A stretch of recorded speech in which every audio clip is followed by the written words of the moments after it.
Hi everybody, welcome to my favorite topic, family. Talking about family and diversity, which is my other favorite topic. So even if you don't like family research, diversity and family really go hand to hand in several different ways.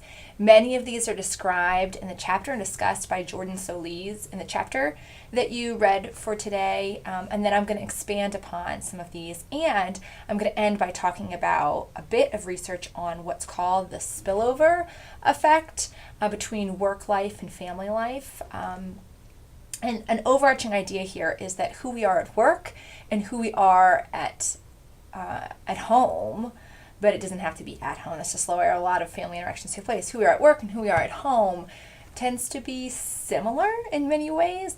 Surprise, surprise, the kind of person we are at home is the kind of person that we are at work and out and about, and we'll adjust a little bit for the realm, but we are who we are.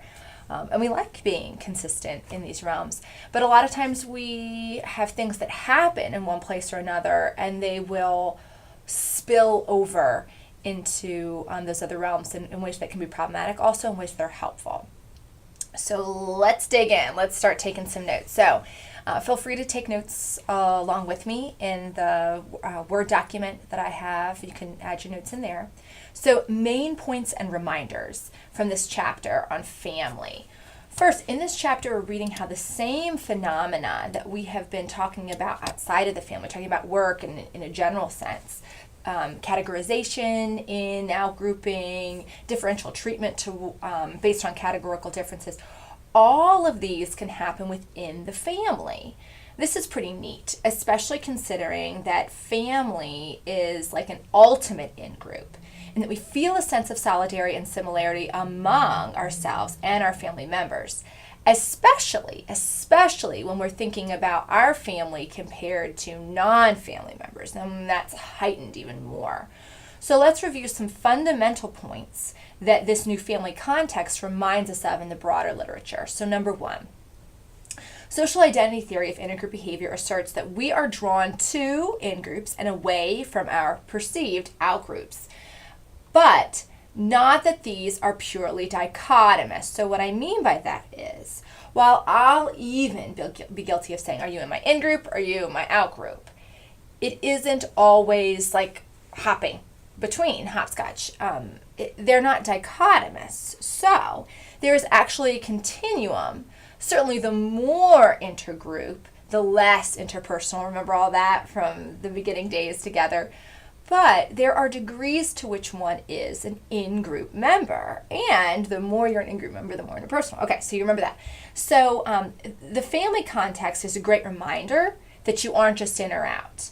There are degrees of that. And these can change at any time. At any time. You're always my family, but you could feel like more of a family member or not. And Solis makes this point nicely at the top of page 182. Now, point number two, group salience. This is defined on page 182. Solis quotes Harwood and colleagues for this. Important side note, whenever you're writing about quote versus quotation, anytime you have anytime you're saying I made a quotation or this is a quotation, if it's a noun, it's a quotation. Quote is only a verb. So when people say, I put a bunch of quotes up on my blog page, no you didn't. You put a bunch of quotations up there. You quoted people, you quoted others' thoughts or ideas, you quoted them, but the thing in of itself is a quotation. Okay, it's just a pet peeve that's always done wrong, and I just want to put it out. Okay, so this quotation that he provides from Harwood and colleagues reminds us that salience is about your awareness of group differences. How much are you mindful of it? How much is it having an impact on that interaction? So just like at work, if you're relying heavily on the different groups of you and the person with whom you're interacting in that family, then it's going to be consequential in good or bad ways. So if within your family you're really cognizant of, for instance, I'm young, you're old, that's high group salience. That's different from when you're engaged in that interaction as two family members, or just two people. So how salient group members group memberships are is really important to understand the interaction and the ramifications of that interaction in the family, just like outside of the family. Okay, point number 3. Having a common identity brings the benefits of in-group status to out-group members. So, Jordan Soley is the author of your chapter, is my academic advisor and dear friend. So, Jordan mentions step families. My favorite example is in-laws, with both step families and in-law relationships. We can really see this. So, here are these two distinct groups. Two little... Sorry about that. My family life just spilled over for a call about one of my kids. So here we go. So having a common identity brings the benefits of in-group status to out-group members. So Jordan mentioned step families. I love talking about in-laws. That's my favorite area to cover. So here we have these two distinct groups, right? Two little microcultures. So this family of origin and this family of origin, when they come together through both new marriages bring them together, right? So when they come together, they have initially no common shared history. So they really are these two distinct groups. They're just family by law, and I just love that label of in-law, your family because you legally have to be. Families that do the best are those that communicate as family. So across these family of origin lines, they share experiences together. They have new experiences together. They talk about experiences. They tell jokes where all are included in the joke. They share rituals. They take pictures together. They talk about each other's family. They have a common family identity. That's what they form. Just like different groups can come together to have a common in-group identity. And this is what builds the shared family identity that Jordan mentions at the bottom of page 182. Okay, so just like in the common in-group identity model we talked about earlier, they maintain the distinct components of each other's families too. They can and should do that.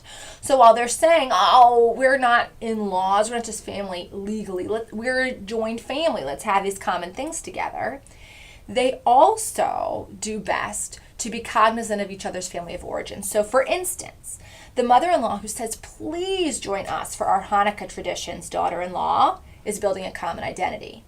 And if she further enhances the relationship, she will say things like, so daughter-in-law, how do you want to incorporate your family of origins Christmas traditions into our celebration of Hanukkah? I can't wait to learn about them. I want to hear all about them and about the different things that your mom and dad did for the holidays, blah, blah, blah, blah, blah. So you see both levels are important, just like they were important in the workplace dynamics literature and beyond. Okay, so I'm going to skip over, now that we have those main points, I'm going to skip over some of the sections that follow because they may give you ideas for when you want to write about here or for your diverse paper, but there's much that we've already talked about. So what I want to do is I want to jump down to talking about family as a way that we learn about difference outside of the family. So this is point number 4 that you have. So family is a great place for intergroup contact. So this information really begins on page 190. So like I said, skip a bunch of the things in there. Don't skip reading them, but I'm not going to talk specifically about the things that are covered in between. I want to go to page 190 when Jordan begins the section on family communication and outgroup attitudes. Okay, so, pardon me, contact shift.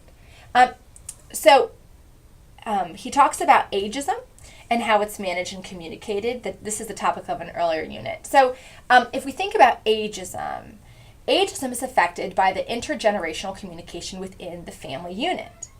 For those individuals, for those grandparents who use lots of appropriate self-disclosure and who provide a lot of social support, when grandparents do that, grandchildren report that their relationship is better. It's very satisfying.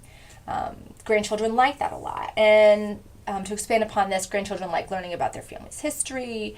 They like their grandparents asking them about their lives, things like that. And so Solis and Harwood found that in the piece that's cited here. So that's how they build this relationship, this satisfying relationship. But we know it's not all about satisfaction, right? Also, as Jordan reviews on the bottom of page 191, when these communication behaviors are accompanied by high age salience, i.e. the young person thought of the older person, the grandchild thought of the grandparent as a typical older adult and was thinking of them as old, those young people, those grandchildren had less ageist attitudes. That's really important. It shows how this group salience is so key, because as we've talked about before, it's really easy when we're interacting with someone who's from a different group to just stop thinking about the fact that they are a member of that group. We can isolate them and say, oh, they're not like all old people. They're really open-minded. I mean, that's so ageist, right? What we've done is we've just removed them from the group, and we can do that with our own grandparents. My grandma's not your typical old lady. She really likes talking to people and trying new hobbies. Well, that's pretty typical of older adults. You're just ageist and not thinking of it. Your grandma's an older adult, right? That's what older adults do. She's an older adult. A equals B, B equals C, all that jazz. So we see that we need this component of what, oh yeah, my grandmother is a typical older adult. It seems so obvious or silly, but humans are funny. Okay, so that group salience is really important there. So we see family as a great place for intergroup contact. When you have family members who are older, who are of different races, who are of different religions, you've got that built-in intergroup contact. So that's really cool. And then these effects can transfer into your workplace. So, my family member is part of this group, and now this person who works down the hall from me. Oh, I have lots of women in my household, and I'm a man. Well, when I go to work, lots of women, or vice versa. Okay, so that is number 4. Now, number 5, families also teach us how to think and communicate regarding diversity.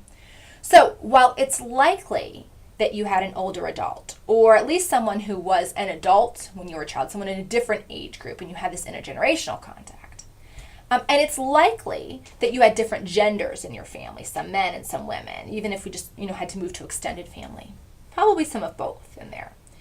You may not have had a lot of diversity in your family in terms of other social categories. Or maybe you did. Or maybe you don't know because no one ever talked about it. So what's important to consider, though, is that your family most likely communicated diversity about what diversity and difference mean. They probably said and did things that gave you an idea of what it means, what diversity means, what difference is, what it means, and what you should think about diverse groups specifically and generally, what the feelings that you should have when you hear about diversity, you hear about difference, what should resonate with you, okay? So that's different. That's what we're going to talk about next. So research suggests that parents who do the following things tend to have children who are more accepting and inclusive in their communication of those who look, think, and act differently from themselves. So again, I'm going to give you a couple of things that research suggests that parents doing these things tend to have children who grow to be more accepting and inclusive of people who look, think, and act differently from themselves. That's a big deal, right? Because all that we've been talking about is we like people who are similar to us. We like to say, and that's what we're most drawn to. Well, some people aren't like that. And you may be one of those individuals that you like going outside of your group. You like meeting people who are different. You are drawn to that. You're excited about that. I know that's how I am. Okay, so this is what parents do who have those children. A couple of important things. First, they share their own lives with people who are different. Parents who invite people to their home who are different, have them over, they interact a lot with them. Parents who build friendships with people who are different, are talking with them, all those sorts of things, and so by those things they're communicating directly with people who are different and have their children interacting with people who are different. That's that. Okay.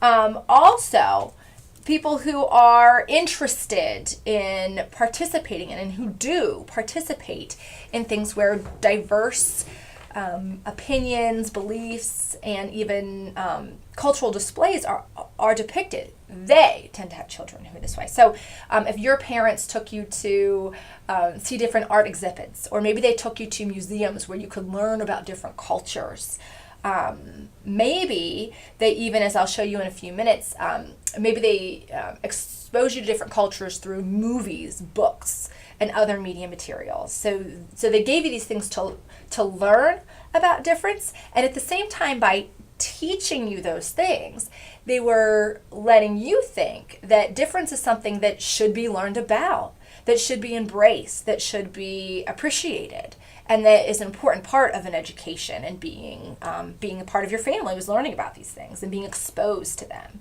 even if you didn't remember what like the Inuit were or something like that. Okay, the other component. So parents in this situation who have these children who are inclusive and accepting, they also, this is so important, have positive communication displays about diverse groups. So now this is not less implied here, right? I'm not just taking you to art shows, things like that. I'm actually talking in a positive way, or not giving nonverbal displays that are positive about diverse groups. So whether talking around the dinner table, making a verbal display or nonverbal gesture in regard to something that I'm observing, I'm communicating to my children things about what I think about diversity. So if I see things in the media, maybe I'm watching television and I make comments about different groups, like maybe Republicans or Democrats, rich people, poor people, homeless people, old people, immigrants, Muslims, whatever that group is, I might make a comment about that group, or I might even just go, ugh, or, ooh. These things very early communicate to children ideas about difference and about different groups. And so again, those, back to our list of bullets here about what parents do when they have children who are inclusive and embrace difference, they have these more positive ooh instead of ugh. Okay.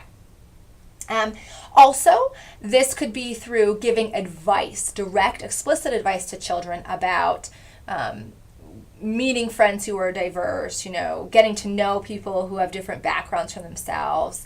Hey, go talk to that student, they're new, and maybe that student is of a different race, a different skin tone. Maybe they don't speak English. English isn't their first language. Maybe they just look different. Maybe they are differently abled in some way, wear glasses or whatever it may be. They're in a wheelchair. So go make friends with them, or even saying advice. Like when you meet people who are different, go for it.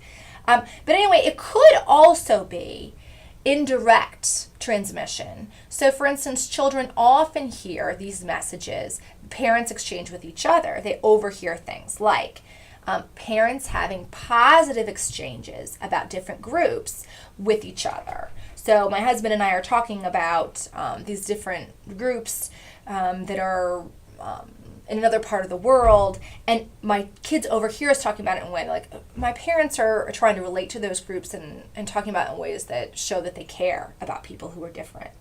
It helps, all of these things that I'm talking about, bringing people into your home are different, sharing your life with people who are different, who belong to different groups. Also the way that you directly and indirectly talk positively about difference, both at specific groups who are different and also maybe just in a general way, like the way that we say diversity is awesome, or, oh, diversity. It's got to be that, oh, diversity is so great, that really solidifies to children that it is great. In a few weeks, we are going to talk about Samuel Olliner's work, and he takes it a step further and talks about individuals who actually move beyond that to sometimes risk their lives for people who are different, which is so outside of what we talk about. Most people, not just Americans, not just you in this class, but most people aren't going to do that. But there are people who have helped strangers who look completely different from them, who they've never met before, and who clearly are from different social groups, but they risk their own lives to help them. I mean, really amazing things. And we can trace this back to how their family communicated about difference very early on. But there's a lot that we don't know yet. So before I talk about the spillover effect, I do want to show you a couple of things. So first of all, this is just, I have the book at home, but do any of you remember this one? This is a newspaper I read about Free to Be You and Me. Do you remember that when we were kids? It has a lot to do with gender, pretty empowering, but this is, you can still buy the CD and there are books that go along with it, and there have been some more recent things that came out. But gosh, those songs about not being limited by your gender, oh, they changed my life. So did Shira and Wonder Woman and Annie. I love those gals. Okay, so this is a great book, Red or Blue, I Like You. If you ever see this at the dollar store or Target, I think it's $1. It's one of my favorite books that really sticks to the research and theory. And so it's based in a way that helps children to think about being inclusive of people or monsters who are different while maintaining their identities, learning about each other's identities. I love this book. I love it. It's okay to be different. Actually, when you read it, you learn it's even more than okay. It's pretty awesome. The Skin You Live In. This drives my kids crazy because it's not really a true story. It's more just like talking about skin and different skins are awesome and stuff like that. They're like, where's the plot, Mom? But I love it. This is a classic. They keep re-releasing it. We're different. We're the same. Amazing. Sesame Street. You know, they do so much research, and a large part of that show is based on teaching about difference. Now let's get a little context specific. Grandfather Buffalo is a great one about old age, and this one's a little rickety, but Thomasaurus Rex is a good one about old age, since we talked about that a lot. A group that I admit I can't, I apologize, be prejudiced against, but I'm mindful of it. So Tori Spelling, who's incredibly rich, right? I have a bias against people who are incredibly rich. I'm like, wow, you gotta share some of that. But anyway, that's me. I'm aware of my biases. I work on them. But anyway, a student gave me this, and I love it. I thought, what a great book for me and for my kids, because it reminds us that children who come from privilege, they also can be heavily biased against, right? They're still kids, for gosh sakes, and they can grow up to be, we can all have a chance to grow up to be amazing. So that book was pretty cool too. Those are just some of those. Okay, so now we're going to totally shift, not totally, but quite a bit shift gears, and I want to talk about the spillover effect directly. So the spillover effect. Schultz, Cohen, and Brennan pose this broad question. How do negative affect and stress from the workday shape marital interactions at home each night? So that's the spillover effect, okay? The spillover effect is when stress from work bleeds over into our home life. It's more often looked at in this direction, but it can also happen in the reverse direction. If you're unhappy in any of your domains, you are likely to bring that into the others. So in particular, if you can't hash out conflicts due to power imbalances in one realm, i.e. you can't fight back with the boss, then you tend to take that out elsewhere, and likely with someone you love. Has that ever happened to you? You're probably nodding. Yeah, we've probably all done that. You have a bad day at work, you come home and you take it out on being snippy with, or otherwise, affecting your partner. Your partner's like, I didn't do anything. That's her problem. We've all probably done that at one point in time. And it can also go the other way. If you're having problem at home and you come into work and you're at your coworker. So we've all experienced a lot of times you can't or you don't work things out at work, or at home, and so it comes over into your other realm. So again, these researchers wanted to know, how does that negative stuff at work and how you feel about it, how do you actually communicate with your partner? It's looking at married couples at night. I love this. So here is what Schultz and colleagues found. Changes in the workplace that occurred during the day, the stressors, the shifts, and the end of the day moods that people have, as you might imagine, like a lower mood that was felt at the end of the day, they were both linked to anger, how you display your anger, the anger displays, and to withdrawal behaviors. Withdrawal behaviors is like just bottling things up and turning away from your partner, not really engaging in your partner, or not interacting nicely with him or her. So anger displays and then withdrawal displays among married couples. Okay, so that's one big finding, okay, a broad finding. Next, women who are aroused by negative workplace events. So they experience these things. During their workday, they had these changes that upset them. Okay. The women, tended to be angrier in the evenings with their partners than when they didn't have those things happen to disrupt their workday. Okay. So the women got angry with their partners at night when they had bad work stuff. The next thing, the third thing, so men who experience these shifts at work tended to withdraw in their evening communication with wives. So women overall fluctuated more greatly based on the workplace day-to-day stuff, those changes and the changes in mood, the stress that they experience, the change in mood. When the researchers statistically remove the workday stress and mood from the equation, we don't see gender differences at all in terms of marital communication at night, at least not in the ways that it's measured here with the anger and the withdrawal. So this is the fourth finding. Okay, so when we remove that from the equation, we aren't seeing, oh, men do this and women do this. These are different things. We see that men and women are communicating pretty much the same. It's when something bad happens at work that we see, oh, women tend to do this, and something bad happens and men tend to do this. So this suggests that the workplace changes women's behaviors more than men's, sure. Which that change, I want you to keep in mind too about a change at the workplace. Even when things are positive at work, like, you got a couple more tasks to do because you're just so great at your job, and so that brings stress too, okay? We like consistency and we like reduced uncertainty. So a new thing, it's like, oh, I'm uncertain about it. And even if it's a positive thing, that can be stressful, and we bring that home. I just want to point that out. But so what we're seeing here is a lot like what we read by Palomares, right? Because we're also seeing that we act in more gender segregated ways when our stress is induced. This is an important point when it comes to diversity, right? It's important. So, you're probably hearing, oh, workplace, things that happen stressful at workplace and how you bring it home to your marriage. What the heck does that have to do about diversity? Well, think about what happened. People were stressed out at work.